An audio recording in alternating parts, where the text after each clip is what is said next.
Good evening. Tonight I'm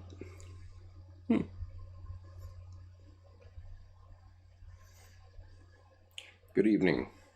Tonight I'm going to talk about a few basic concepts in Jungian psychology, and I'm also going to be talking about how we can heal ourselves, because we all need to do that.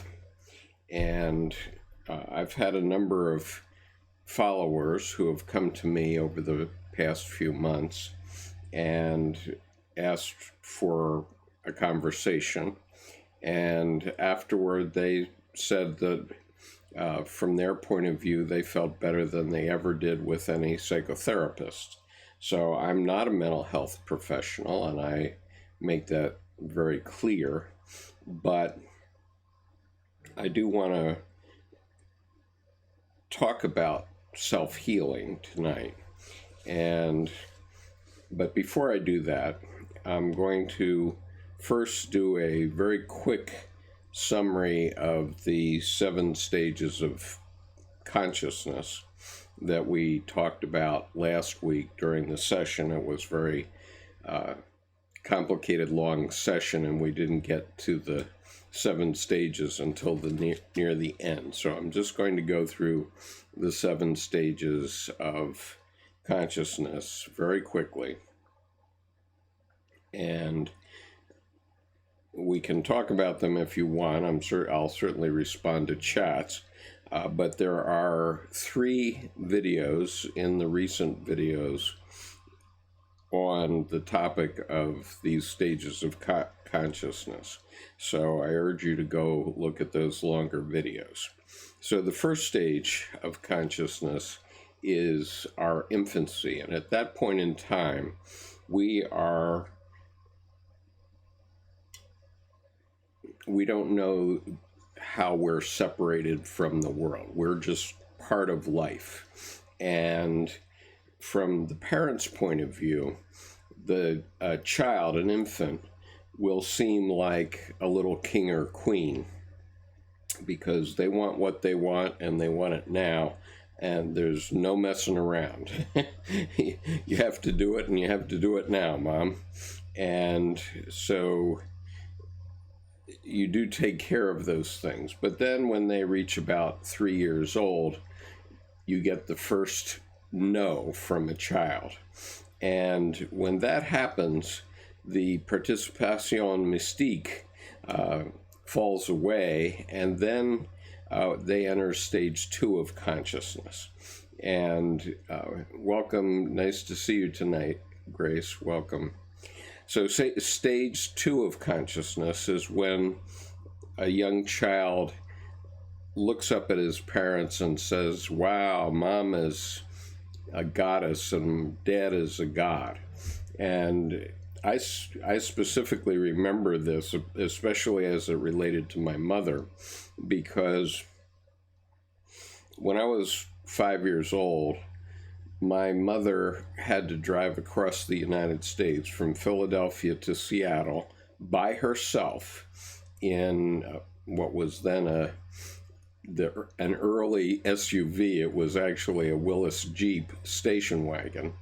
And we set out from Philadelphia, and my mother got 49 miles exactly, and the car died on her, which was 1 mile short of the warranty for this brand new Jeep station wagon. So we limped into the dealer and got a new one.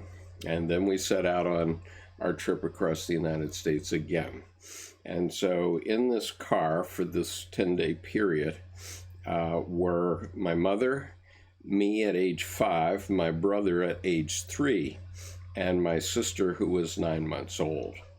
And I specifically remember, as we were driving across the Badlands of South Dakota, that at one point, and mind you, there were no superhighways in those days, no rest areas or anything like that. If you stopped at a gas station, you might get into a pretty ugly bathroom, and but I specifically remember on one night, or one day that we were driving, and my mother was teaching me to read a map so that I could help her as she was driving.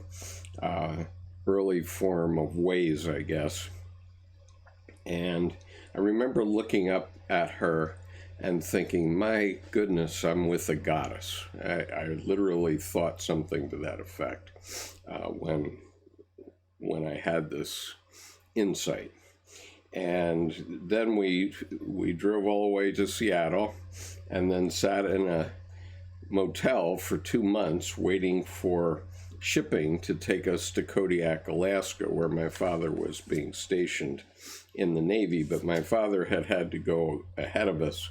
So my mother was left bringing the car, the 3 children, and I think she started out on that trip with $400. Good evening, Penelope.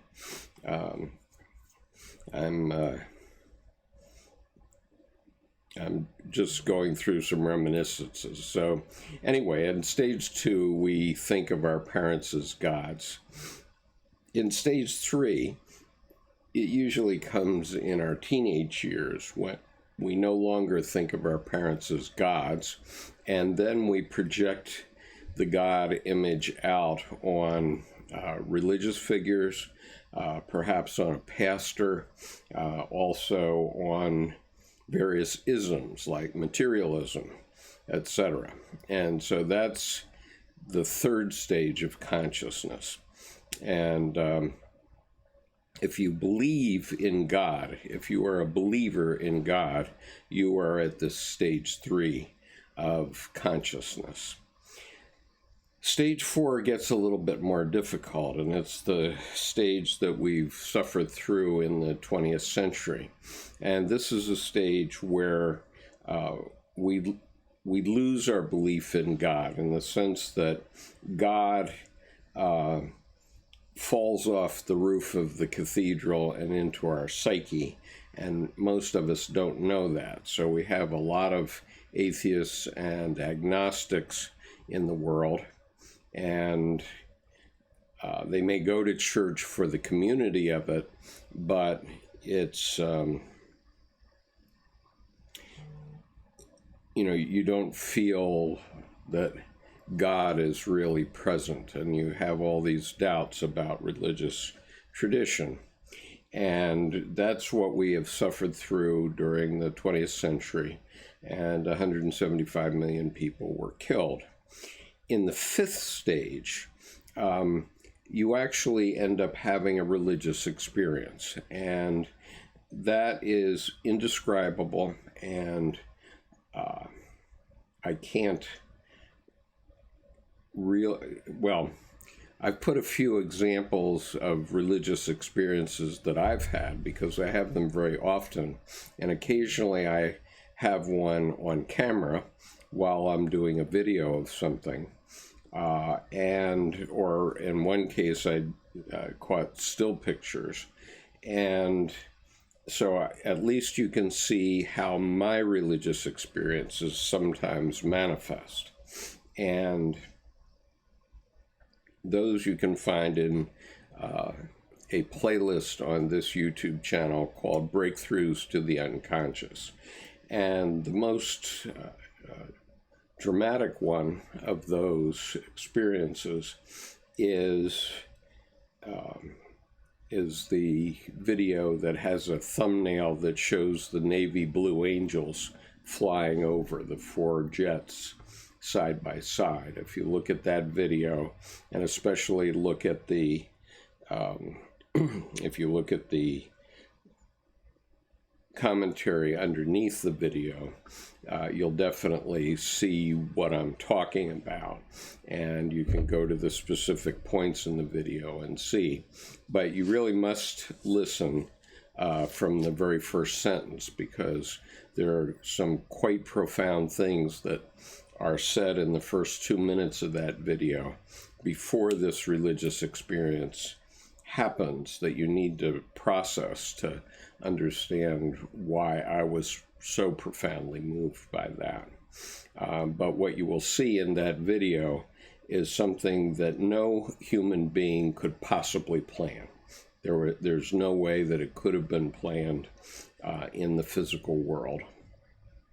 And it just moved me very much. It may not move you that much or at all, but you have to have your own religious experiences. And the point of showing you mine is to point out the types of things that they can be so that you can recognize your own. So then the sixth level of consciousness we can refer to, as Dr. Jung did, as synchronicity. And that is an acausal connecting principle. Now, what is meant by that? In the scientific method, everything is cause and effect. But the problem with the scientific method in all fields other than psychology is that you hold all the variables constant and try to solve for one thing. But in psychology, you can't do that. You have to allow for many different factors to apply. And so these result in synchronicities that are truly profound. And I'll just leave it at that for now, but we've talked about synchronicity in the past, so you can find a video on synchronicities on the playlist and by putting it into the search engine on YouTube. And then the seventh level is a peak experience that is described in Kundalini. And Kundalini refers to the development, the individuation of an individual. Dr. Jung described it in the context of Western thought. And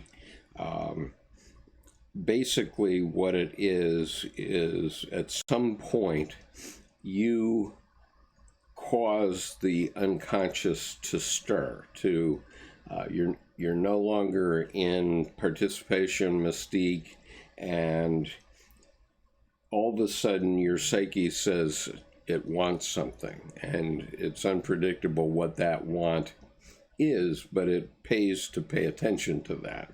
And I'm going to get into that in a few minutes. So that is the 7 stages, and I'll be happy to answer any questions for it, for you.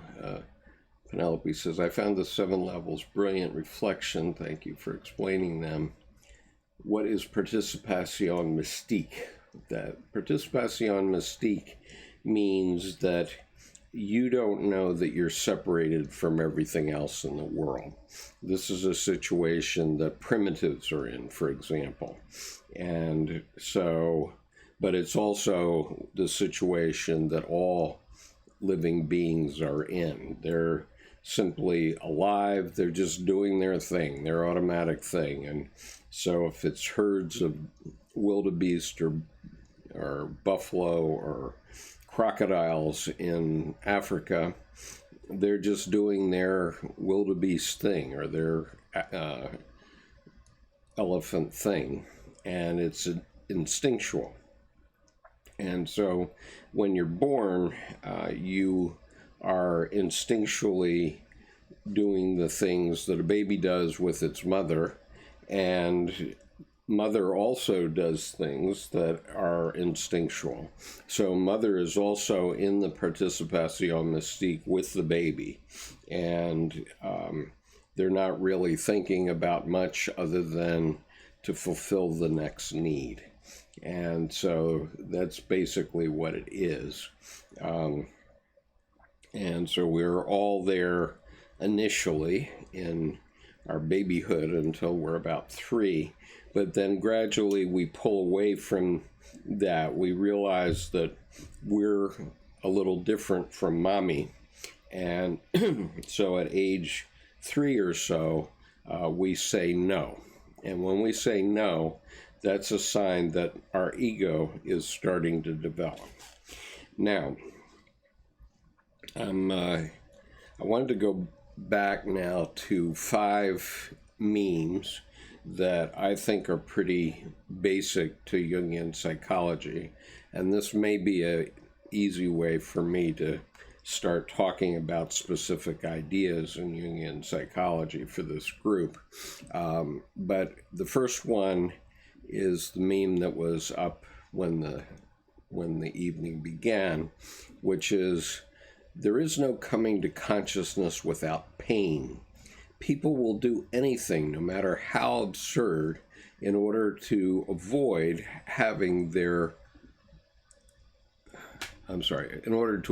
facing their own soul. One does not become enlightened by imagining figures of light, but by making the darkness conscious. And interestingly, this particular quote was a quote that I partially selected. The last sentence where it says one does not become enlightened by imagining figures of light.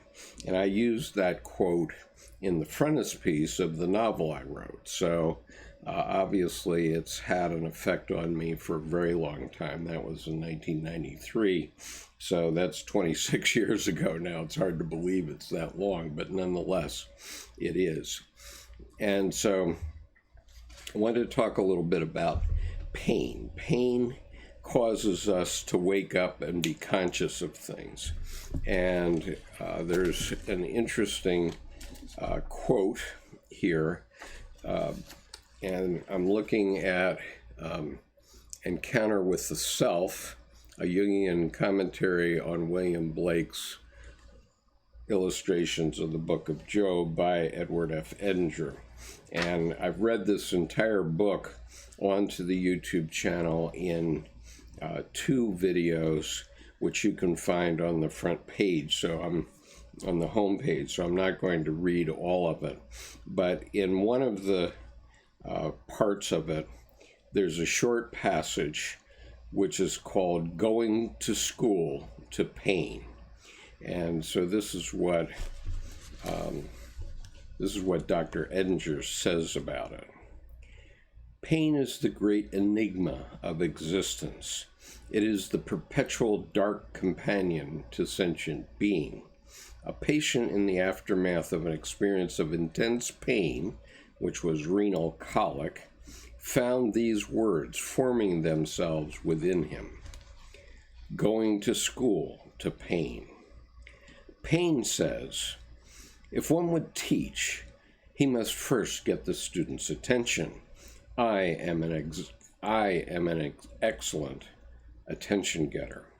I am deep. If you would not fear me, be deep like me. I come from the center. A point is my sign. A stab from me is the cosmic goad. If you would not fear me, live each present moment with the same intensity that you experience me. I am the great purifier. Only the essential can endure me. All else is burnt away. I am the great valuer. All values come from me and my partner, death. I am the gateway to the mysteries. An image of me is your highest concept of the sacred. I am the quintessential now. I lie in ambush for those who miss their daily dose of life. This elixir, unconsumed, accumulates and overspills its little vial, raining its concentrated torrent on the negligent soul. I am the angel of annunciation for the awesome now. Time is a gliding serpent bearing precious jewels upon its back, each jewel a present moment. Now, thank you very much, Orchid. And I appreciate your comment where you say, appreciate your time and knowledge. I'm buying you a cup of coffee. Thank you so much. I really do appreciate that. And good evening, XXTT. Okay, so immediately beneath that Dr. Edinger put in a footnote Dr. Jung's definition of God from a Jungian quote. And that is, I'll read it to you once again, God is the name by which I designate all things which cross my willful path violently and recklessly, all things which upset my subjective views, plans, and intentions, and change the course of my life for better or worse. And if you think about that, I think you realize that it's really not bad, because when everything's going along swimmingly in your life, you don't really need God, and you don't pay much attention to God. But if something bad happens or causes you to change your attitudes, then you know that God is goading you in one way or another. And so, anyway, that's the school of pain and this first meme. So let me give you the next meme.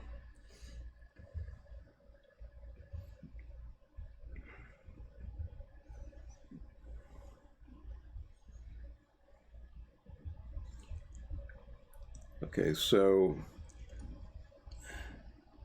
until you make the unconscious conscious, it will direct your life, and you will call it fate.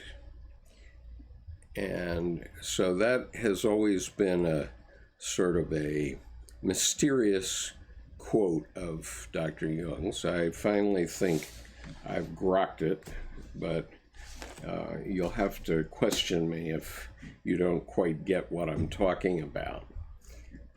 All right, so there it is. Now, the point about this is that in order to individuate properly, you have to make the unconscious conscious. Now, what does that mean?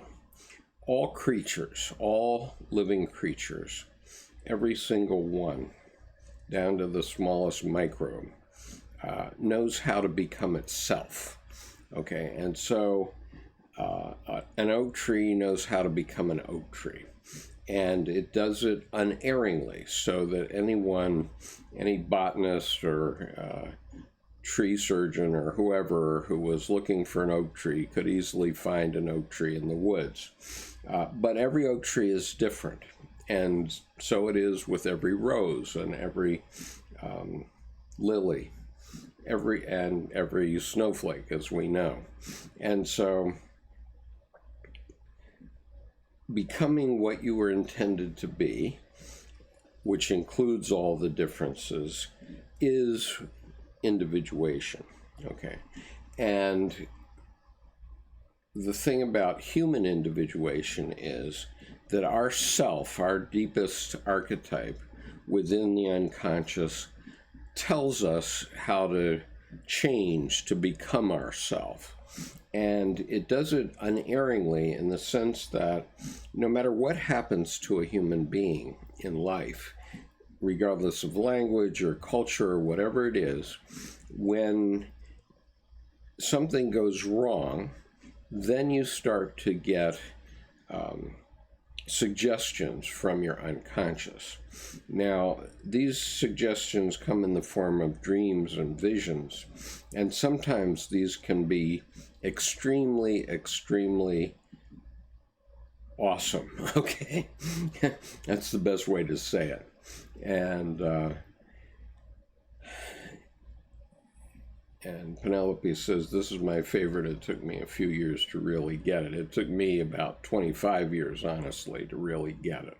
But the point is that we're all becoming ourselves, and that happens automatically. But if you pay attention to your dreams and visions, then you're going to be able to get intimations from your deep unconscious about what you should be doing next. And as I said, sometimes these are pretty awesome. So we have the revelation of John of Patmos, which is the book of Revelation in the Bible.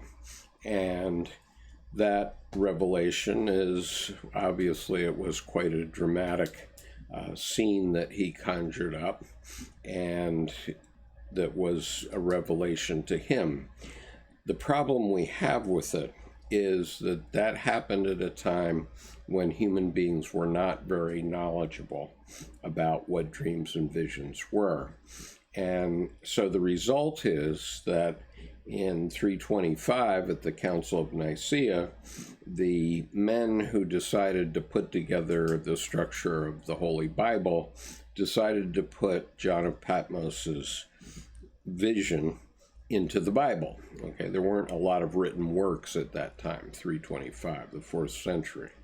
And so when they put that in the Bible, it became biblical, okay, to the extent that many preachers have used the book of Revelations and the book of Job to scare the living bejesus out of all their parishioners. And so we still have millions of Americans today, and I don't know how many around the world, who think we're in the last days,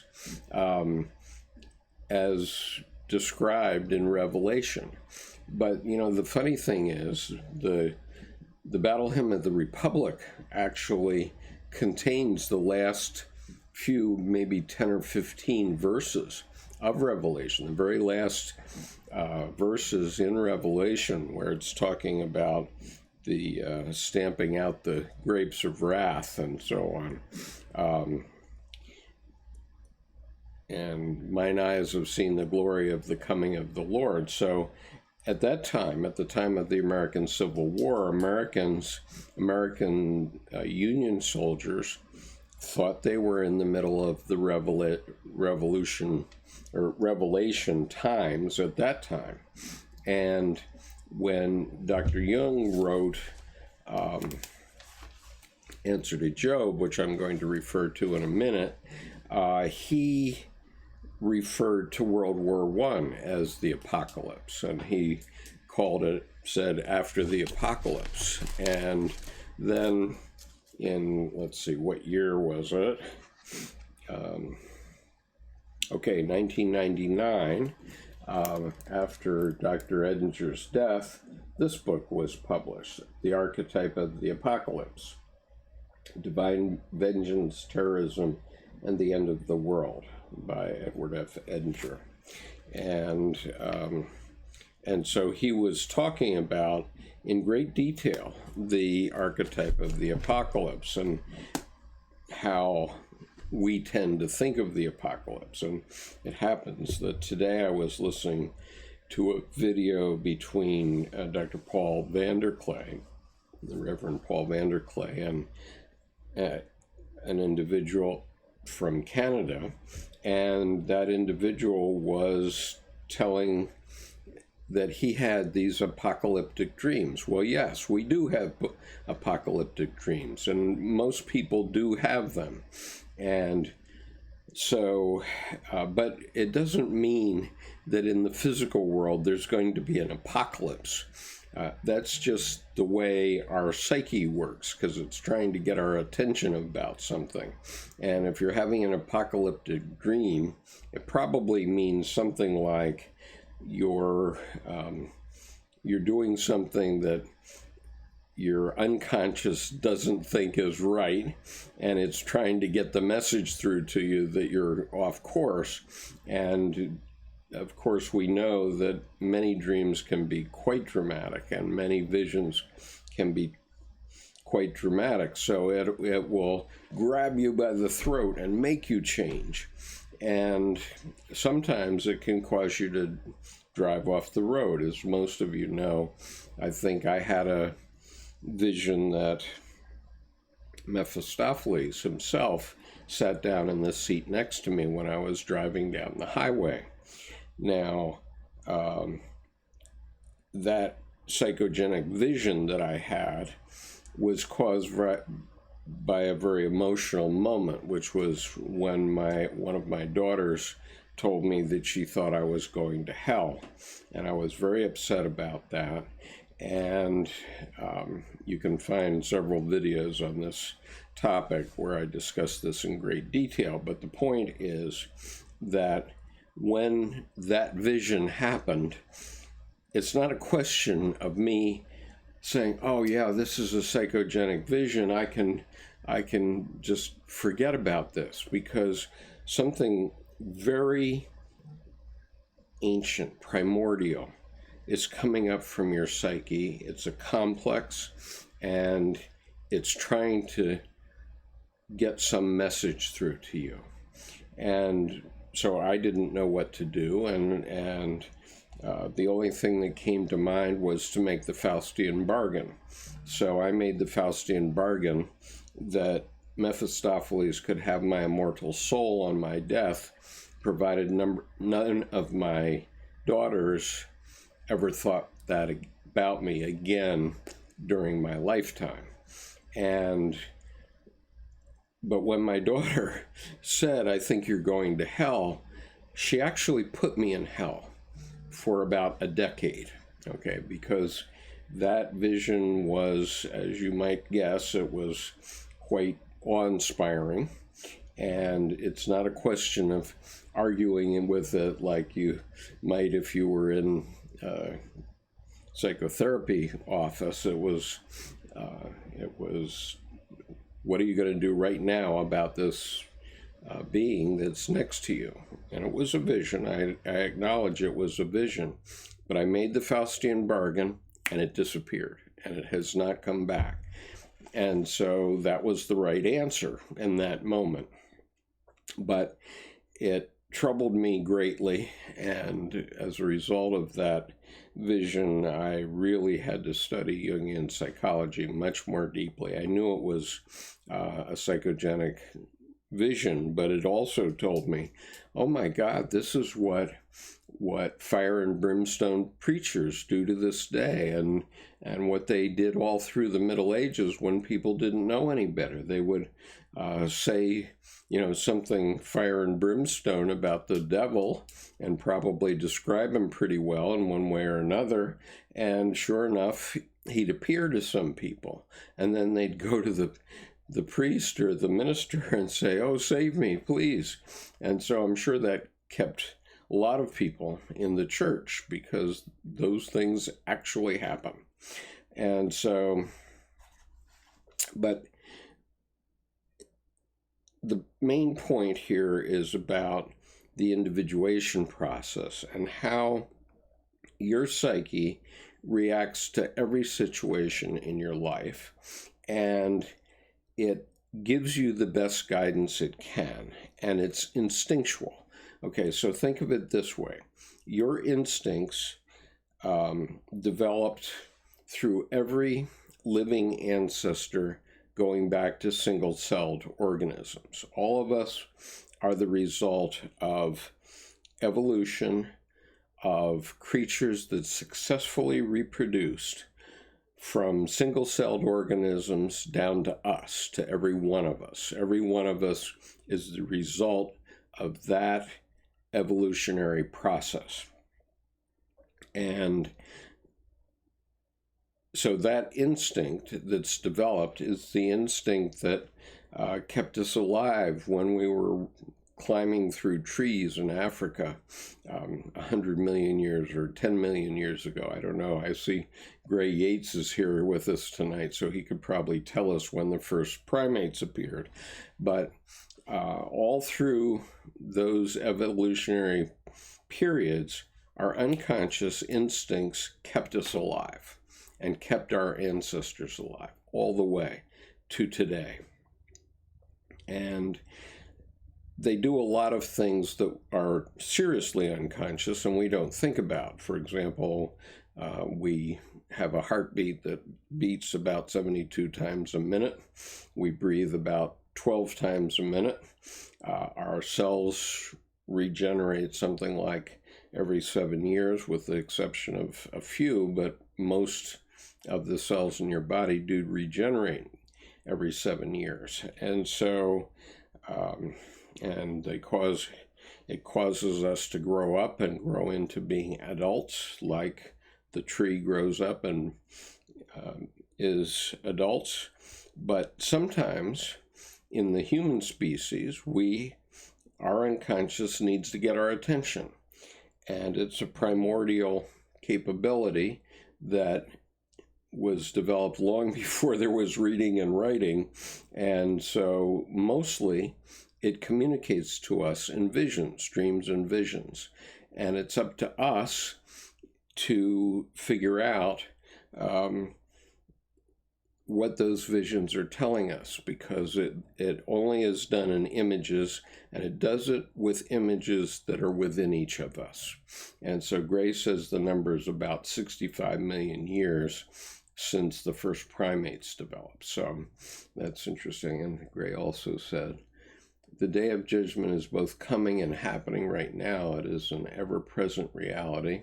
Jonathan Pajot has a cool video about the idea. Okay, so Jonathan is a very good symbolic teacher, and I urge you to take a look at Jonathan's videos. He's a very smart guy.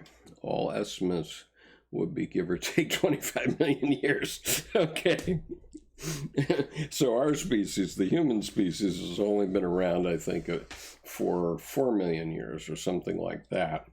And we only have cave drawings, let's say, from about between 32 and 35,000 years ago, which is just a drop in the bucket. And so, but the point is that these visions, these voices, we all hear voices, by the way. Okay, so if you ever go to a psychotherapist and they say, oh, you need drugs because you're hearing voices, be very skeptical, because we all hear voices. Everybody hears voices. And those voices are your unconscious communicating with you, trying to give you some information that it thinks you need.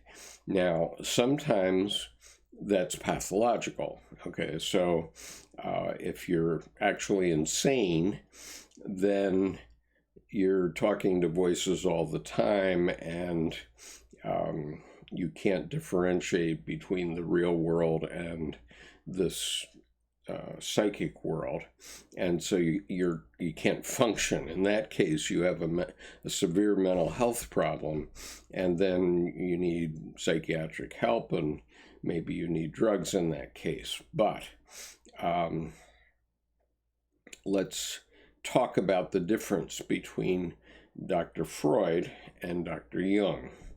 Okay, so Dr. Freud was a very serious materialist of the 19th century. I think he was born, it was either 1857 or 1867, so in the middle of the 19th century, at a time when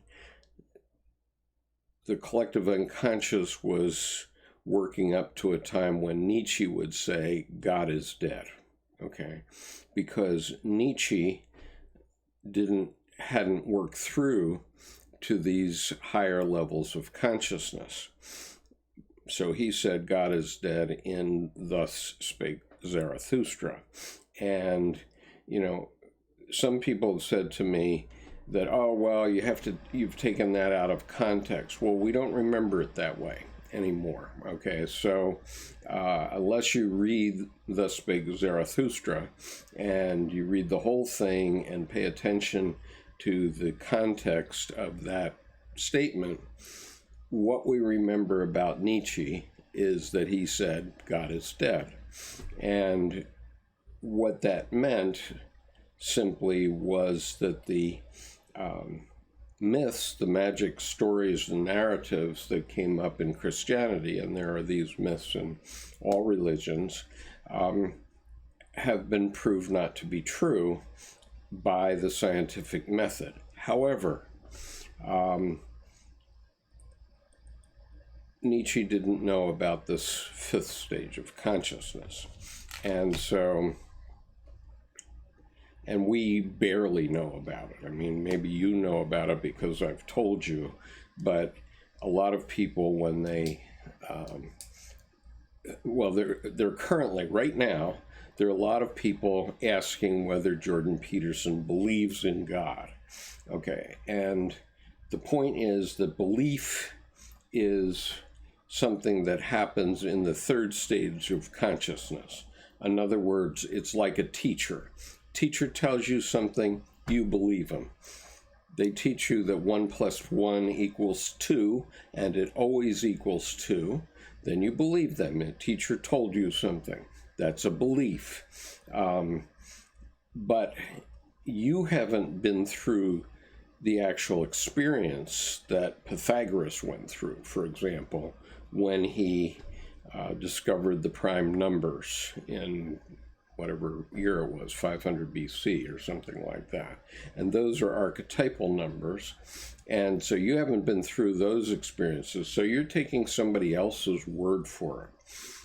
The same is true in religion. If you're taking the word of a priest or minister, then you're taking his word for it. And okay, that's belief. If you believe, great. Okay, I don't imagine there are many people that are actually following this video right now who are believers in that sense. And so then what? Then you have to have a numinous experience. Now, this is an experience, and what Dr. Jung made clear was that you don't believe anything in psychology until you yourself have experienced it. And moreover, you can't be a doctor until you've experienced it. So his dictum was only the wounded doctor can heal. And that means that the doctor has to have gone through some experience like neurosis, where he's had to fight his own way out of the problem or solve the problem for himself. And if you've had that experience, then you can help heal someone else. And so for my lights, the problem with Dr. Freud was that he wanted you to go back into your deep, deep experience as an infant, right up to the present day. And he would take a year doing that or more. And okay, all conversations are healing, okay? And I'm not a mental health professional, so this is my opinion only. If it sounds true to you, then maybe it's true. But that's the way it has to work. And so all conversations are healing. When you go out with a girlfriend or you go out with a bunch of friends and you have a conversation about some serious topic, that will in some way be healing. Or just, the men have been working hard. A lot of men are, out as linemen or whatever it is, and they've got hard jobs. And so when Thanksgiving rolls around, they come home on Thursday of Thanksgiving, and all they want to do is sit and watch the football game because they're recharging. And so that's healing, to be with your men friends and you're all watching this football game, and it's entertainment, so it can be recharging in that sense. It's not an authentic experience for you, but it is entertainment and useful for recharging. Meanwhile, the women typically end up in the kitchen making a big dinner. Okay, and I've tried to figure out for years, why does that always happen? Because I don't want to be separated from my wife during a family gathering like that. But it's unstoppable. It just happens. But the women are also recharging, and they're healing some things in their own psyches. And I'm talking about little things that are little things for healing. And so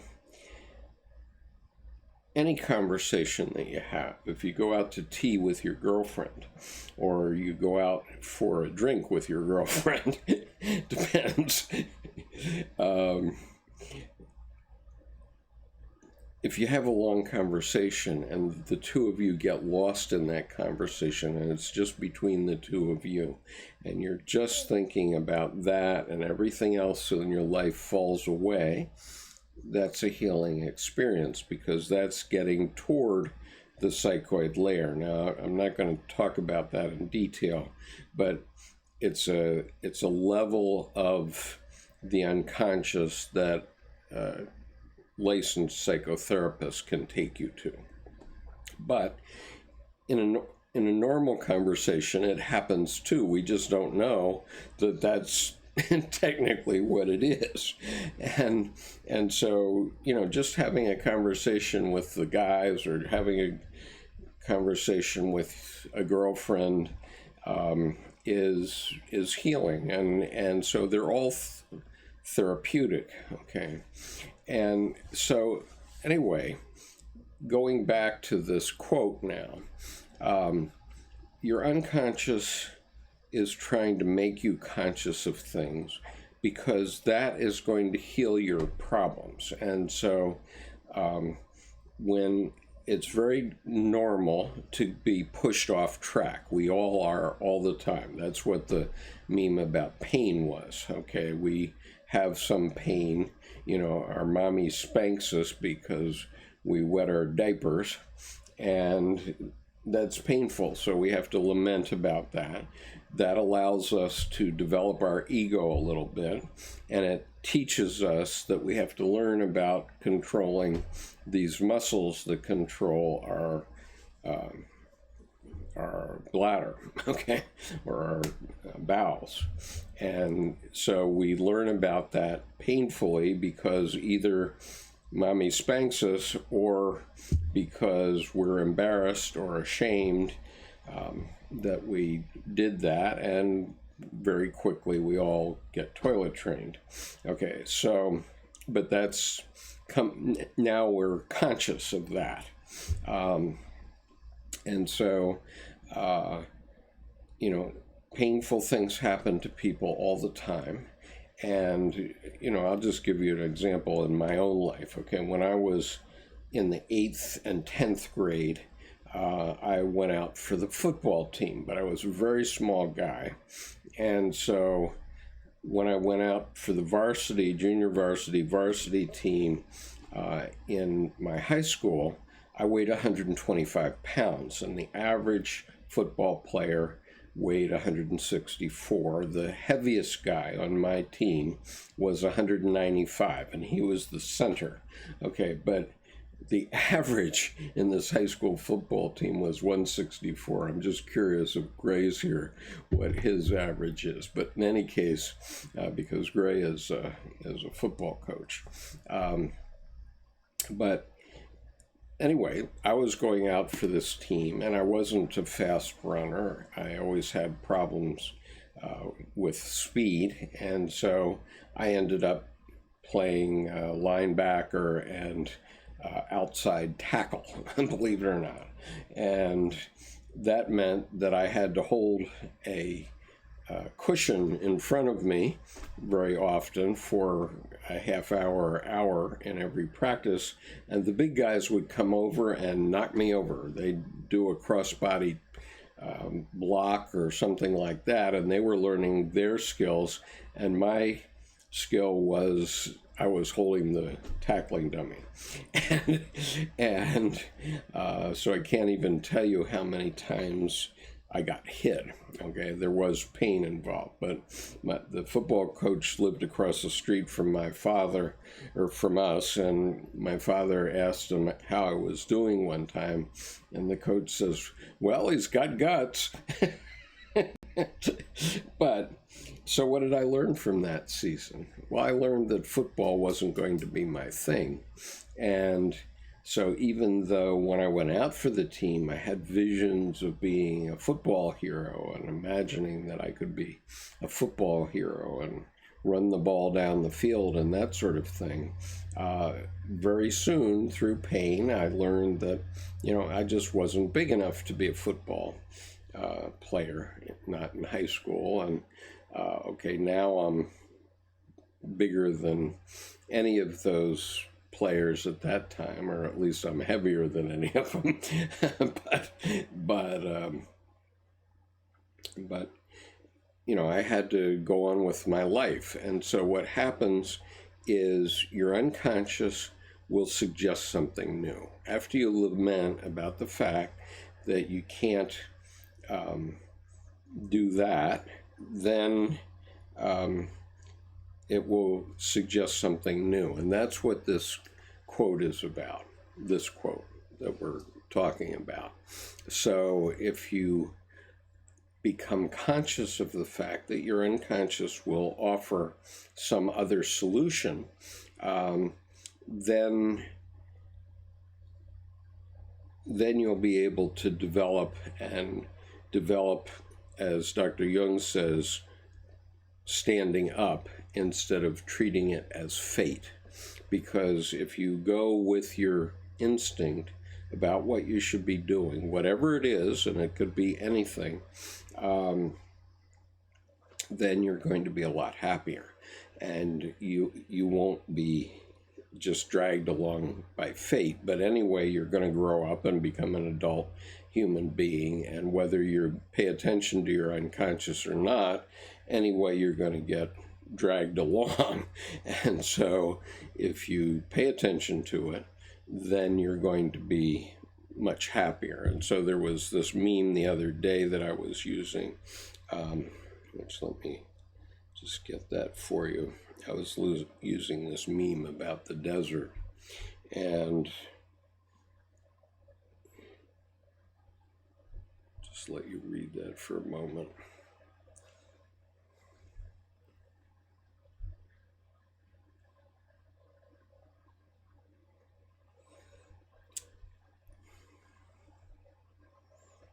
Okay, so essentially this meme is saying that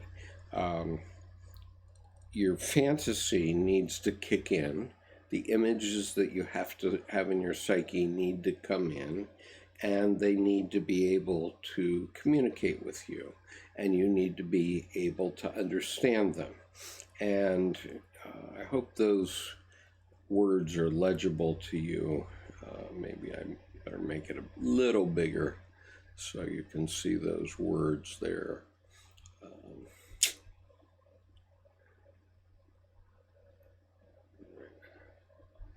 Make it a little bigger, and I'll change the direction of my camera a little bit.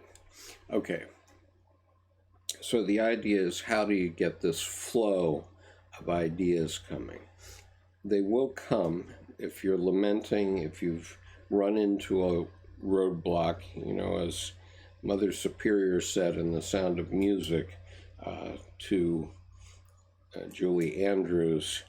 She said, when God closes a door, he opens a window.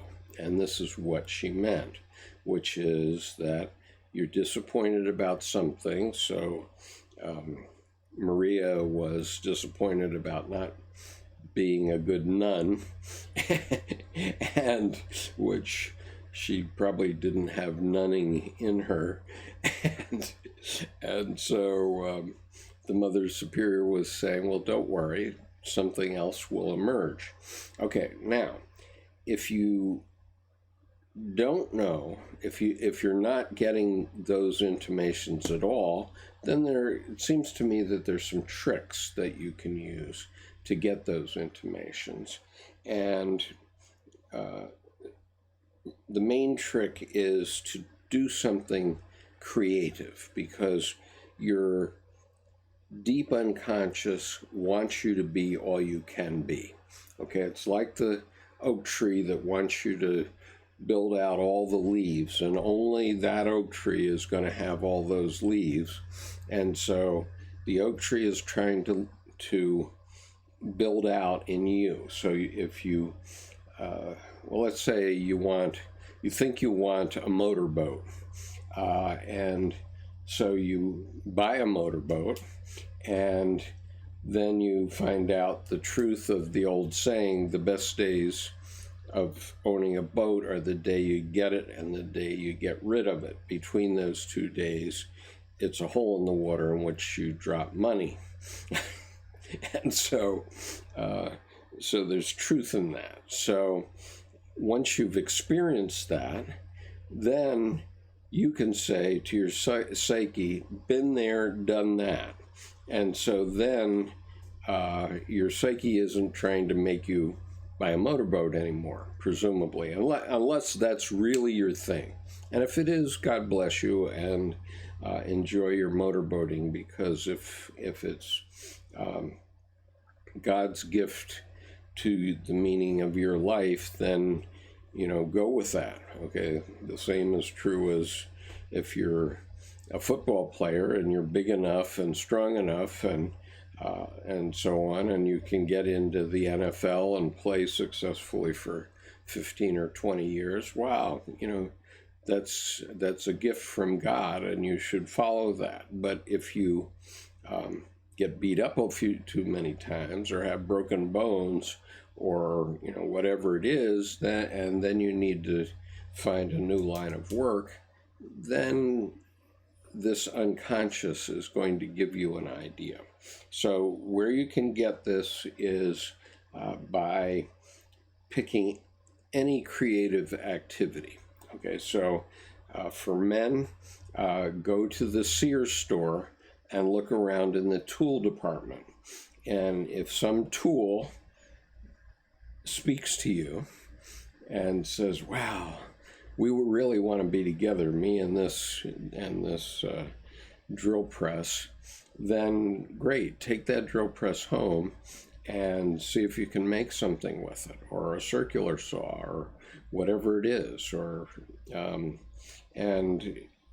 but the other alternative is to go to an art store and simply walk around the place, or to Michael's, and see what art materials speak to you. And if you do that, then you can go home and draw, or you can model clay, or you can do any number of things, obviously. And that would be a creative act. And Dr. Jung did this all of his life. I mean, not only, as you've seen from the Red Book and the book of Jung's art that I showed last week, he was not only painting and writing constantly, but he built a house around himself called Bollingen, and he spent a lot of his time out there. And now this was a house that was not plumbed, and it had no electricity. And he said if a medieval man came to that house, he would feel right at home, and the only thing that he wouldn't recognize in the whole place would be the matches. Otherwise, he was living as someone would have been living in medieval times. But he was doing that expressly to allow this creative communication between his unconscious, his self, and his conscious mind. And so in addition to that, he carved, he was a stonemason and carved many statues and other images out of stone. And so he did very many things. But then another thing you can do is go to the kitchen supply store and, buy culinary instruments. And, I find I make an omelet for my wife every morning before she goes to work, and I find that very soulful. And it's not a question of ever wanting to stop doing it, because I really enjoy doing it. And it's not that I'm thinking great thoughts at that time, but it's a stimulation to me to be making the omelet and producing that. And so another example would be a nursery where you get nursery supplies and try to grow something. All these things are creative activities. It can be dance, or it can be anything else that you think of, but those would be examples of things that get your juices flowing and get your communication with your unconscious flowing. Not because you're going to be a great artist. Maybe 99.9% of us are nothing, nothing as in terms of being an artist, but it's just a process that you get your unconscious knowing that you're paying attention to it. And that includes looking at your own dreams and recording your dreams and reflecting on what your dreams mean, because they certainly mean something. And very often they're a compensation. That means that they might be a warning. So an example would be Dr. Jung's patient who shouted across the street to him in Zurich and said, "Hey, I had a dream that I fell off the mountain." And Dr. Jung shouts back, "You better not go mountain climbing then," because what was happening there is his self, what Dr. Jung called the 2 million year old man, but it's really the 3.5 billion year old man. That instinctual part of him is communicating to him that he's doing something that's extra dangerous and he shouldn't be doing that. And sure enough, 3 months later, he fell off the mountain and he just stepped off into space. That's what the reports were like. And so if you're, for example, around the time I was 40, I was unemployed for a couple of years, which was totally shocking to me because I was a Japanese, Chinese-speaking lawyer, MBA, that had just come back from running a company in Japan for 5 years. And I thought I could walk on water, and I couldn't get a job. And so that was shocking. And my psyche started to give me execution dreams. I was being executed in every possible way: firing squad, beheading, hanging, firing squad, whatever you can think of, electric chair. And so every night I was having a different execution dream. And I know it was my psyche saying, you're off track here. You have to find something new. This isn't the right thing. And I'm saying to myself, man, tell me something I don't know. I mean, I knew that I had to get a job, and after that, it turned out I never did get a job. I ended up building my own job for the next 30 years. And by following the advice I'm trying to offer tonight, I managed to get a company that I founded on my back porch with 2 friends public. And so, that's a non-trivial task and a non-trivial success. So, and that came out of, it happened after my midlife crisis. And also for Dr. Jung, his midlife crisis was during the Red Book period, and he did all of his major writing after that. The Red Book period was what he called the prima materia for a lifetime's work. And so he wrote for another 48 years after the Red Book period started. So if you can get your unconscious talking to you, then you can get a lot of good insights. But what you have to remember is that the 2 million year old man that Dr. Jung refers to, you got the vintage of that of the day of your birth. Okay, you didn't get any more evolutionary stuff entered into your psyche after that time. And so your unconscious is primordial. It's incredibly creative because it's kept all of your ancestors alive, going back to the first single-celled organism. But it doesn't have to live in the 21st century. And that's where the idea of testing the spirits come in, because you can get bad ideation very frequently. I remember one time I had a very I'm not even going to tell you what the vision was, but it was a vision of doing something violently. And, I never imagined that I would actually do that in that environment, but nonetheless it came up. And so it was an evil spirit that was coming up from my unconscious. And so Dr. Jung's point is that you need to develop your ego enough so that you can test the spirits, which is what Jesus said in 1 John 4:1. You have to test the spirits and know what is of God and what is evil. And certainly the vision that I was having, this was when I was in college, was certainly an evil vision, okay? And it's a vision that we know certain young men are having these days because we hear about it on the news all the time. And the trouble is that they don't understand what's happening to them, or it seems that they don't, and they haven't had proper mental health help.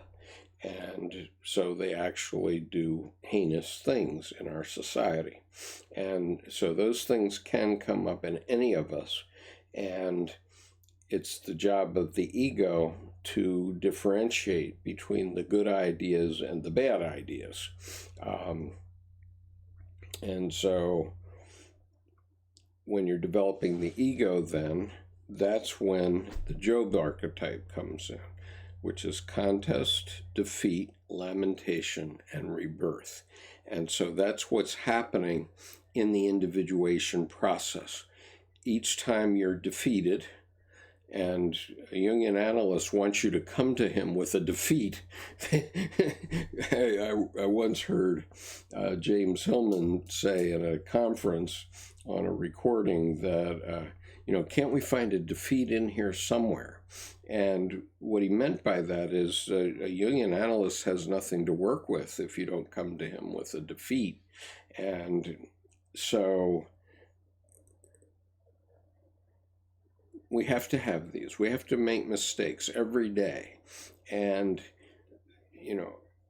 I mentioned this in my local group once 3 years ago, and they were just giggling over it. They thought I was joking, where I said when I interviewed people for jobs, I would say, "What is the biggest mistake you ever made?" And they said, "Oh my God, can you imagine getting asked that question?" But I asked it in deadly seriousness because, number one, I want to know if that employment candidate is a liar. And if they give me some little teeny mistake, I'll know that they're lying to me. And number two, I know that they won't make that mistake again. And the point is that when you're building a business or when you're doing practically everything, people make mistakes all the time, every hour even. And you can't be judgmental about that. You have to let people make mistakes, because when they make mistakes, then they learn through this school of pain, and then they're going to be a better employee going forward. So the costs of those mistakes, whatever they are a cost of doing business. And if you're an employer, you need to know that. And if you're an employee, you need to help your employer know that this is a mistake, boss. I know it's a mistake, but now, because I've had the pain of making this mistake and costing the company $100,000 or something like that, I won't make that mistake again. And that's experience. So that's what Dr. Jung is talking about, where you have to have the experience. And if you've got that experience, then that's golden. Okay. All right. So the famous quote that this other one came from, okay, let me put it back up, is from, believe it or not, Answer to Job, paragraph 746. And I'll just read this to you. And you'll hear a lot of what I've just said to you in this brief paragraph, but in keeping with Dr. Jung's normal paragraphs, it's a page long. The conscious realization of what is hidden and kept secret certainly confronts us with an insoluble conflict. At least this is how it appears to the conscious mind. But the symbols that arise up out of the unconscious in dreams show it rather as a confrontation of opposites, and the images of the goal represent their successful reconciliation. Something empirically demonstrable comes to our aid from the depths of our unconscious nature. It is the task of the conscious mind to understand these hints. If this does not happen, the process of individuation will nevertheless continue. The only difference is that we become its victims and are dragged along by fate towards that inescapable goal, which we might have reached walking upright if only we had taken the trouble and been patient enough to understand in time the meaning of the noumena that cross our path. The only thing that really matters now is whether man can climb up to a higher moral level, to a higher plane of consciousness, in order to be equal to the superhuman powers which the fallen angels have played into his hands. But he can make no progress with himself unless he becomes very much better acquainted with his own nature. So he's talking about knowledge of the unconscious. Unfortunately, a terrifying ignorance prevails in this respect, and an equally great aversion to increasing the knowledge of his intrinsic character. However, in the most unexpected quarters nowadays, we find people who can no longer blink the fact that something ought to be done with man in regard to his psychology. Unfortunately, the little word ought tells us that they do not know what to do and do not know the way that leads to the goal. We can, of course, hope for the undeserved grace of God, who hears our prayers, but God, who also does not hear our prayers, wants to become man, and for that purpose he has chosen through the Holy Ghost the creaturely man filled with darkness, the natural man, who is tainted with original sin and who learnt the divine arts and sciences from the fallen angels. The guilty man is eminently suitable and is therefore chosen to become the vessel for the continuing incarnation, not the guiltless one who holds himself aloof from the world and refuses to pay his tribute to life, for in him the dark God could find no room. And so that paragraph has so much in it. If you read it 20 times, you might start to get what Dr. Jung is saying here. But for example, many of you know, I think, that I've become very interested in this Korean group called BTS, which is now extremely popular. They're having stadium-size concerts all over the U.S. Now. On Wednesday, they're going to have a concert in Central Park, and then this coming weekend, they're going to fill the MetLife Stadium where the New York Giants play twice. Okay, and so they're so popular. They have 80 million followers. But when Dr. Jung says something ought to be done with man in regard to his psychology, these young men are doing it, okay? Because what they have done over the last 5 or 6 years in their discography is that they've addressed mental health. And since I've been doing this, since I've been reading Dr. Jung's work, I've been racking my brain trying to think of a way that we could get psychological understanding into the schools. And of course, in the United States, with the different religious interest groups and what have you, it would be almost impossible to get psychology in our secondary schools and or even in our elementary schools. But what BTS is doing is through their music, through their lyrics, through their music videos, they are doing it for us, and they're getting it out to millions of young people who are avid fans now, and they're teaching themselves what these young men are teaching them. And so that is just a phenomenal fact. I just can't express how grateful I am to them, no doubt, but also how powerful it is. And what they did last month was they issued a new album called Map of the Soul Persona, which is based on Dr. Mary Stein's book, Jung's Map of the Soul, an Introduction. And by basing that album on this, they've spread the idea of Jungian psychology around the world. And that album has been #1 for weeks. And there's several of the songs that are in the top 200 on Billboard. They recently, on May 1st, they won the Billboard awards for Best Group and Best Social Interest Group, Socially Interested Group. And, they're just tearing up the turf, and I very much look forward to that. And then day before yesterday, Mertz Oliveira, who's a member of the BTS Army, which is the fan club, or not an official fan club, but an existent fan club on Twitter,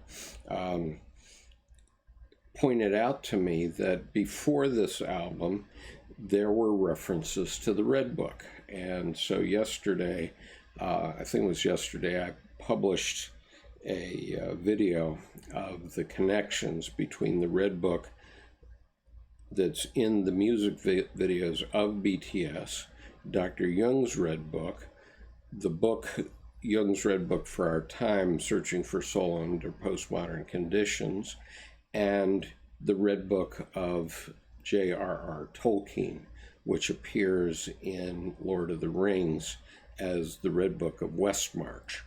Okay, and if you're interested in how all these things come together, this is a synchronicity where I learn about a band. Because I learn about the band, I meet this woman in Brazil who I never had heard of before, and she hadn't heard of me.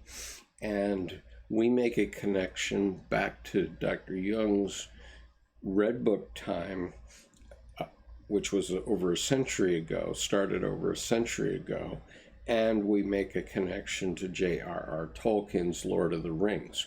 Oh my God, think of the synchronicity of that and what it took for that to happen. But it all happened because of BTS. And so I think it's a very, very powerful and interesting phenomenon that's occurring right now. Let me go back and take a look at your comments, and then I will go on, because I want to talk about just common sense things about self-healing. And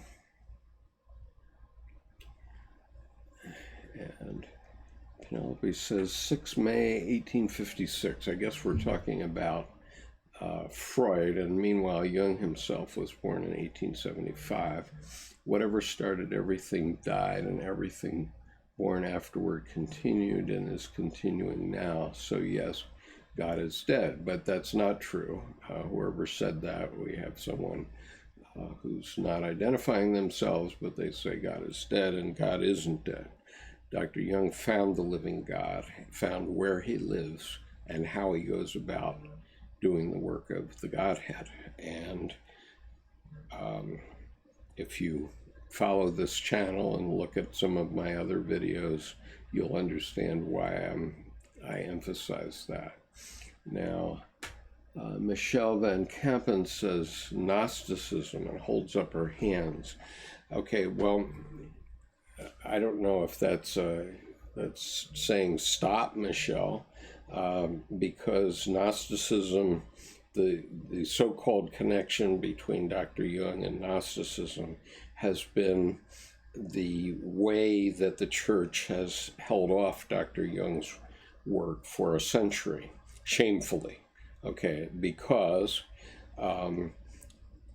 first of all, we don't know very much about what the Gnostics said, and Dr. Jung said this explicitly himself, and he said mainly what we know about the Gnostics comes from their enemies, the Catholic Church, but they were about having a direct experience of God. And so if you want to know the living God, you're going to have a direct experience of the living God. I've had such an experience. When Dr. Jung was asked, do you believe in God? He said, I have no need to believe. Okay, I know. And when I saw him say that, I said, oh, I know too. And then I had to spend a decade working out what it was that Dr. Jung knew that I too know. And what that is that if you have a direct experience of God, then you don't need any creed, okay? That isn't to say that we should throw creeds out. But if you have a direct experience, and if you wonder what that might be, aside from looking at my playlist called Breakthroughs to the Unconscious, you might look at a book called Varieties of Religious Experience by William James. It was written, I think it was published about 1905, but William James was a very famous writer of those times, and he wrote a book called Varieties of Religious Experience. And I can tell you that I have such experiences practically every day, and sometimes magically I also catch them on video or still camera, and some of those you can see on this channel. But the God isn't up there. Okay, there's no God up there. There's no Satan down there. God and Satan are both right here. So as I said, on the night that I had my experience with Mephistopheles, I fell into hell that night, and it took me a good 10 years to work my way out of it. And so whoever teaches children to say such a thing to their parents are reprehensible in my estimation. And it's just a shameful thing. And for a long time, I was absolutely against Christianity, and especially fundamentalist Christianity, because it had done that to me, my own personal experience in my life. But now, having studied Dr. Jung, I understand his point that if people are successfully contained within a religion, they should stay there. Okay, that's stage 3 of consciousness. And as long as they're satisfied with that, it is true that all religions are systems of psychotherapy. They developed evolutionarily. and there's systems of psychotherapy, and they have served and do serve many millions and billions of human beings everywhere on the planet. All religions do that. And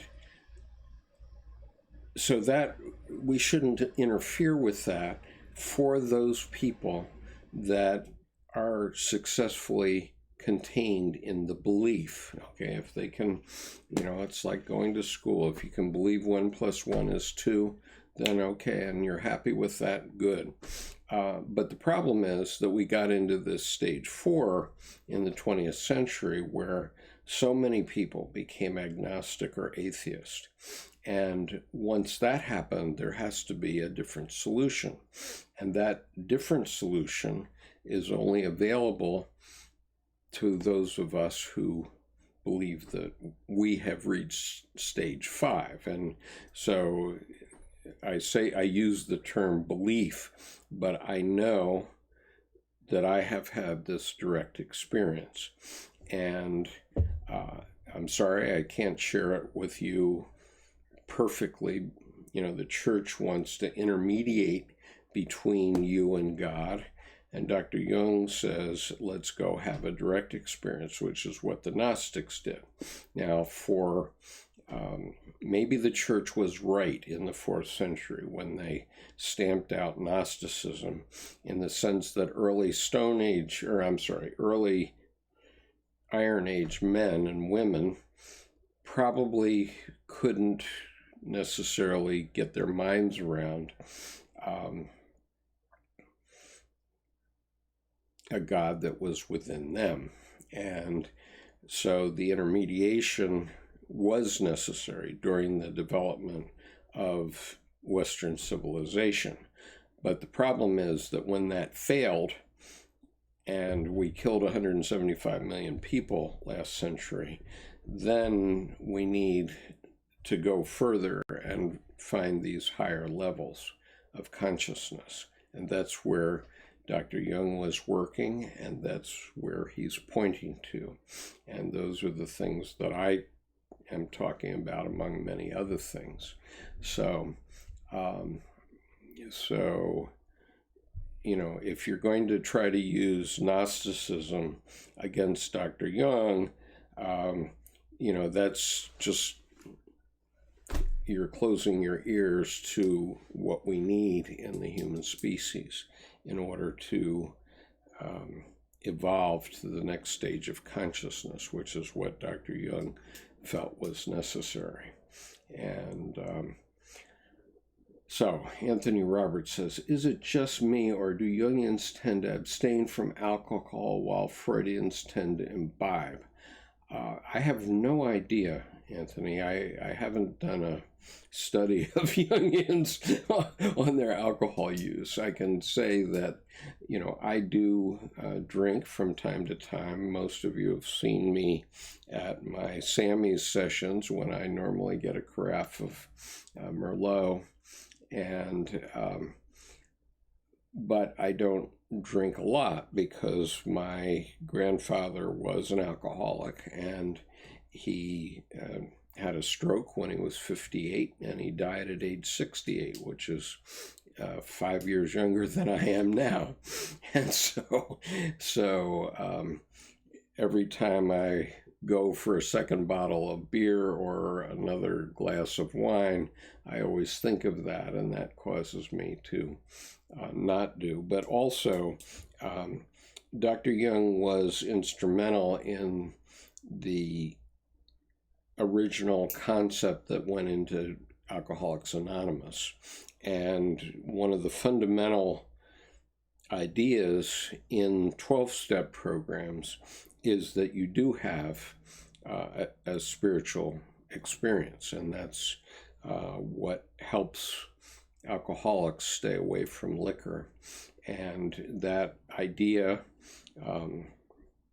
really came from Dr. Jung in dealing with one of his patients, Roland H., who was a personal friend of Bill W., who was the founder of Alcoholics Anonymous. And And there's a book called Carl Jung and Alcoholics Anonymous. So if you're interested in this, I urge you to go take a look at that book. It's a very interesting book. Penelope said, God is in a flower and can be seen in much. Absolutely. I mean, all you have to do, even in Buddhism, there's a famous story of the Buddha who was to give a teaching, and he was sitting on the dais with crossed legs, and he was silent, and he had a large audience there, and they were getting a little restive, I guess, but they were used to being silent in a Buddhist session, and he simply lifted up a flower and showed it, and then put it down, and that was his teaching for that day. And I find that very moving personally. And by the way, I don't consider myself a Christian, a good Christian anyway. I am confirmed as a Christian, but I had lost my faith very much as Dr. Jung had and his father had. And it was only when I started to study Buddhism with my wife about 25 years ago that my study of Buddhism made me a better Christian. And I do go to a Buddhist meditation session once a week with 5 local psychologists, interestingly enough. And I was there today, but when I became a Jungian, I became a better Buddhist. And so, now I sort of consider myself a Jungian, although, the Jungian analysts of the world, they might grant it, but, to be a Jungian analyst requires a very, very tough regimen of academic study, which I have not undergone. I am entirely self-taught. So, anyway, Grace says, we're thankfully much bigger, otherwise we would be much worse. Yes, but you were a damn good Marine. Yes, I was a pretty passable Marine, actually. I still draw retirement pay, and most importantly, I have health care covered because of my 23 years in the Marines.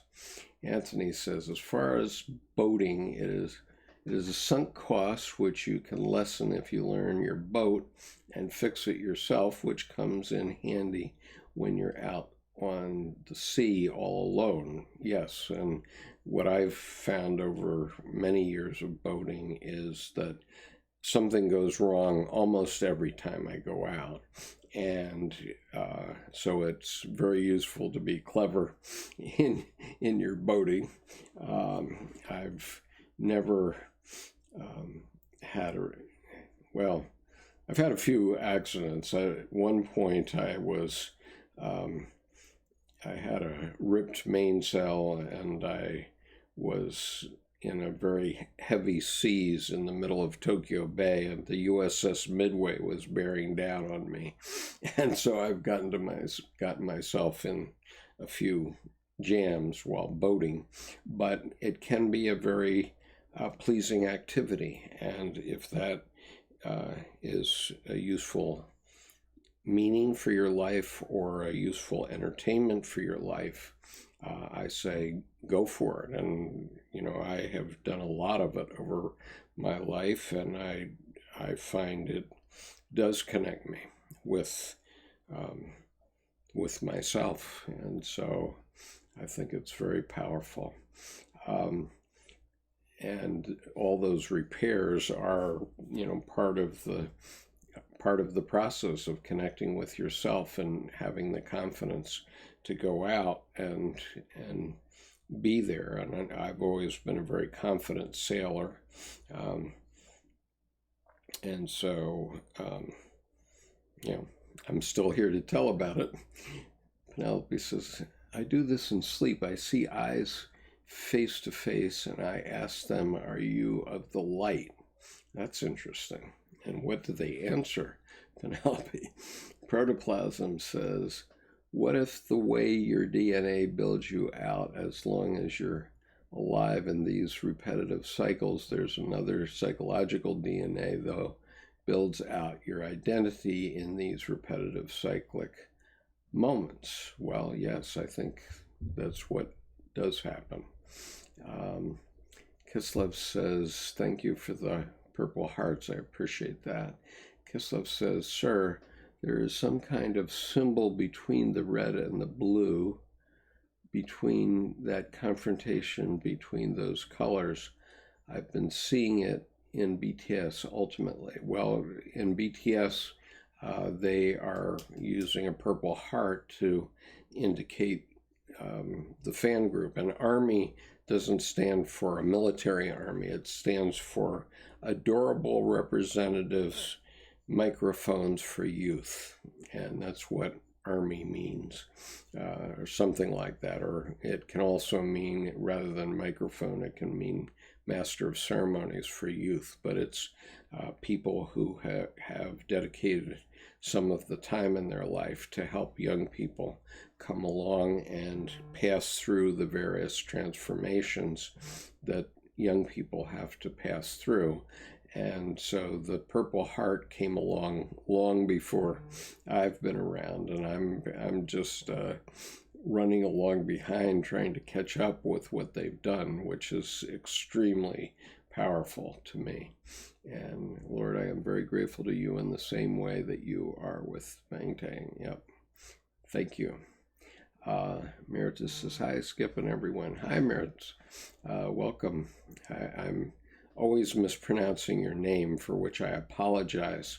But we Americans usually get it wrong for a long time before we get it right. You know, Winston Churchill once said that Americans always get the right answer after trying everything else. So I think your name is pronounced Mertz, as you told me, but I keep wanting to pronounce it Mertus, and I apologize for that. Grace says blue, red, positive, negative energy. Right.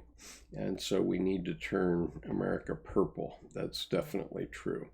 And so that relates to a neurosis. And so we can talk about Freud and Jung now. So Freud wants to take you back to all the troubles of your youth, etc. And Dr. Jung says, what's done is done. Your life is from now until your death. And you are the center of your universe. And so plant your flag right between your legs right now. Plant it in the floor of your apartment, and that is the center of your universe. And from that center, it's up to you to make your life beautiful and successful. And so no matter how bad things are, you can think of something that you could do today or tomorrow that would improve your life. You could apologize to a spouse, maybe. You could decide you're going to go apply for a job that you've been putting off for a long time, or pay a bill, who knows. But remember, there's two streams, and so you have to use your ego that's probably built up pretty tough by now if you're watching this video at this point. And so you use that ego that you've built up over your lifetime to decide between right and wrong, and decide what's best for you personally. And that's what it's about. And so if you do that, I mean, this is what Jordan Peterson says too. If you start to do that, things will happen. And so I can tell you very frankly that when I was going through my midlife crisis, I was really down. I mean, I was really down. And for a long while too, it was very frustrating. And, gradually I just step by step worked my way out of it to the point where I created a public company. And 3 years after that, I lost all my money in the crash of 2008. And so you have to have a strong enough ego for that too. And so when that happened, I was looking at Dr. Jung's work much more seriously. And in 2010, I started the Archetype in Action website. And now I have you listening to me. So I guess it's doing something. I don't know what yet. It's a very interesting phenomenon that's occurring. But, I do notice that people seem to appreciate my frank conversations. So anyway, let's see. It's getting a little late. Let's see. Okay, thank you, Mitz. I appreciate that.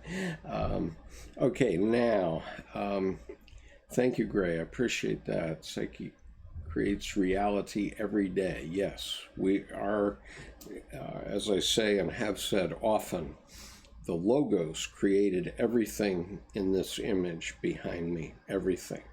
And it created it 100% perfectly. And the issue is that men tend to want perfection, okay? And they want logos, they want rules. Men tend to want rules. And women tend to want wholeness. And so it played out in my life. I'll give you an example. It played out in my life yesterday on Mother's Day because I wanted to complete my interview with Mertz. And so I was headed off to do my work, my very logos-oriented work that is involved in putting a video together. And my wife says, well, don't forget to wish your daughters a happy Mother's Day. And I said, oh my God, yes. Okay, so my wife brought her instinct for wholeness into the event, the instinct for life. And one thing that we always have to remember is family comes first. First things first. And one of the things that Anne Ulanoff talks about in this book, The Wisdom of the Psyche, and Anne Ulanoff is Emerita Professor of Psychiatry and Religion at Union Theological Seminary, which is one of our leading Protestant theological seminaries in the United States. And one of the things she talks about is the devil's trick. And the devil's trick is the devil wants to get you talking about something that isn't relevant. And Anne says you have to take first things first. And your family always comes first. And she gives the example of suppose your son comes to you and comes out as gay. First things first, what you have to do is make sure that your son knows that you love him unconditionally for the rest of his life, no matter what. Okay? If you get into an argument about whether gay is right or wrong, whether it's against the church or it isn't against the church, all those things are the devil's trick, and all those things will destroy your family. And so you really have to pay attention to what's the right thing to do and what isn't.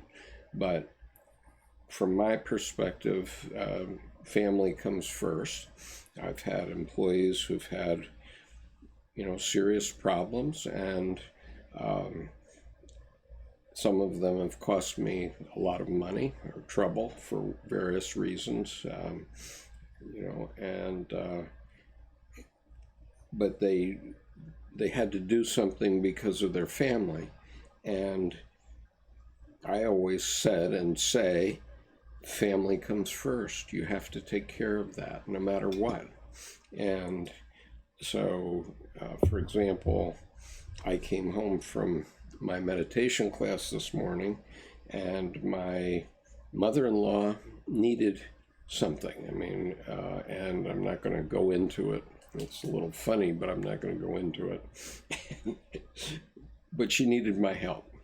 And so even though I wanted to prepare for this session this evening, I said, first things first, we'll take care of that, no doubt. And we did. And so you can't fall for the devil's trick. So I wanted to share these next three memes, if I can do it in the next 12 minutes, let's say. So the third meme is this one.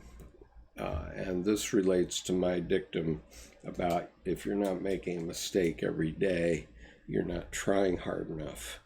And so mistakes, after all, are after all the foundations of truth. And if a man does not know what a thing is, it is at least an increase in knowledge if he knows what it is not. And so that's Dr. Jung's perception on that, and I think he's got it just right. Let me see if I can get that.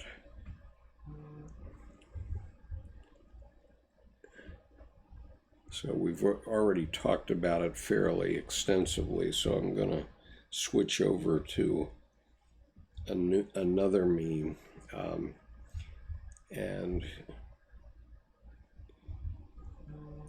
that is this one. If you are a gifted person, it doesn't mean that you gained something. It means that you have something to give back. And I think that that's a very important moral lesson for our society, in the sense that, some of us are lucky and are born in lucky circumstances. Actually, we all are. We're all the winners of lotteries, because, as we know,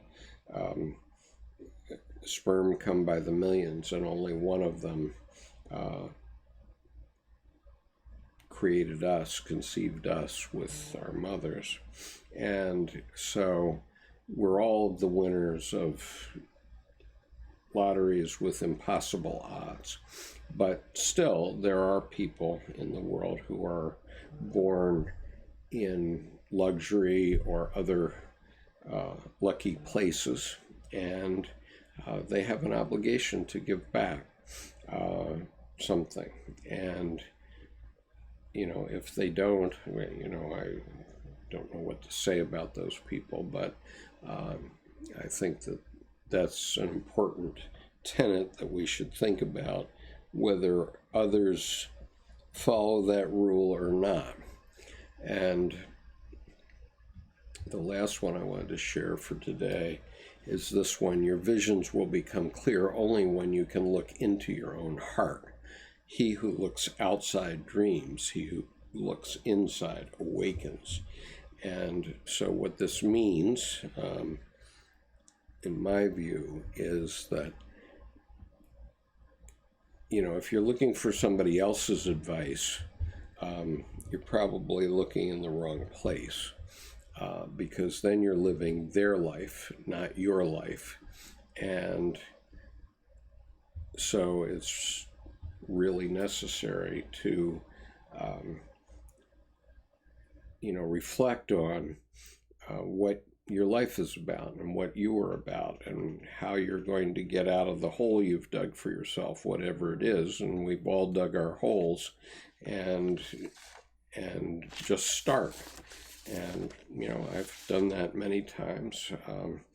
And at the beginning, it seems like a insurmountable mountain. But, I went on Twitter in 2010, and it took, I don't know, a year to get the first 100 perhaps followers, but now I have 35,000 followers.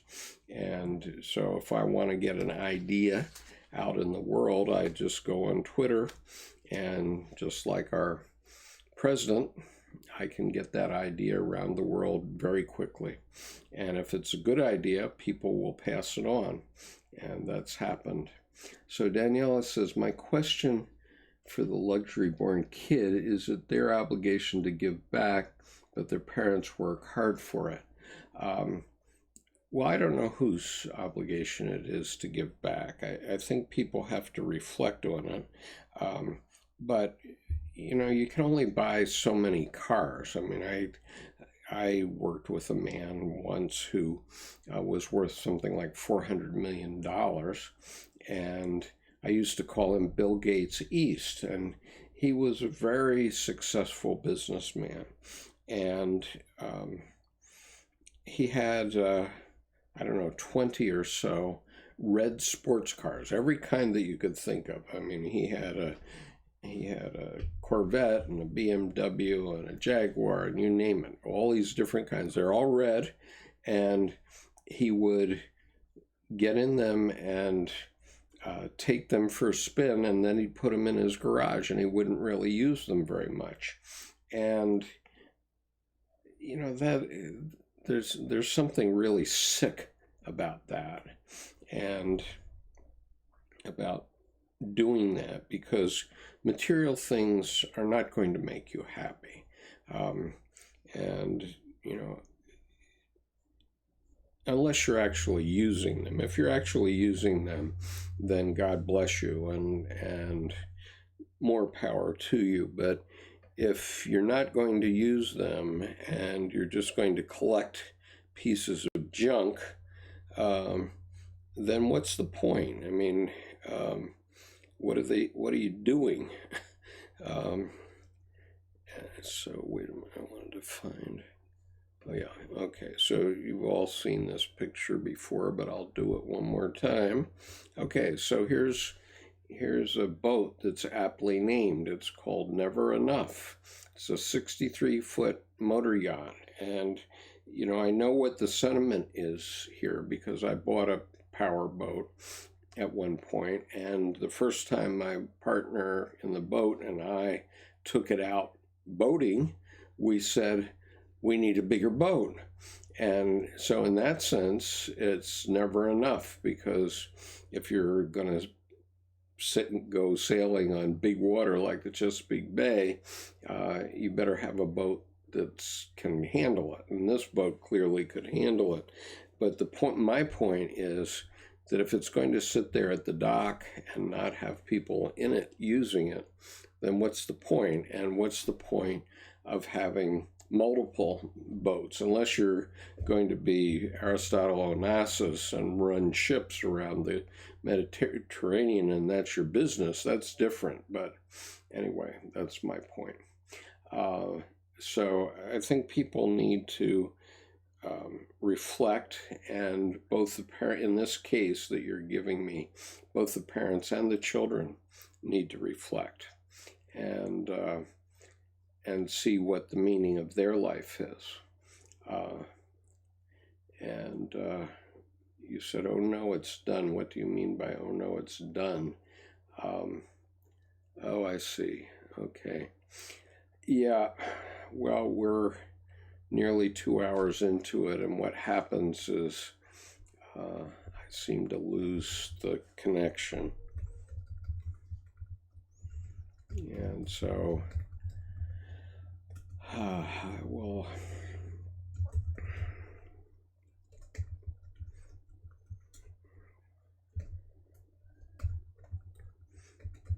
I think this is a subtle message from YouTube. And so I guess I'm glad that we've stayed online this long.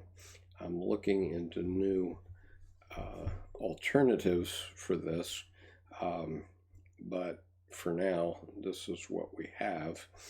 It seems that I don't have problems if I do a long video and then upload it, but when I try to do a live stream of this length, people object, or somehow I get censored. And so anyway, that's the way it is. And so I will call it a night.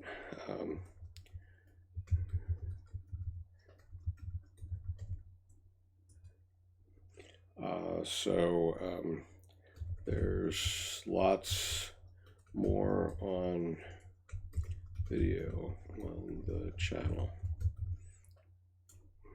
Over 925 videos. So anyway, there's lots more there, and I will see you again soon.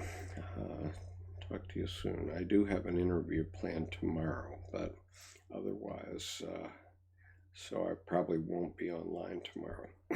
So thank you for joining me, and I'm going to terminate at this time.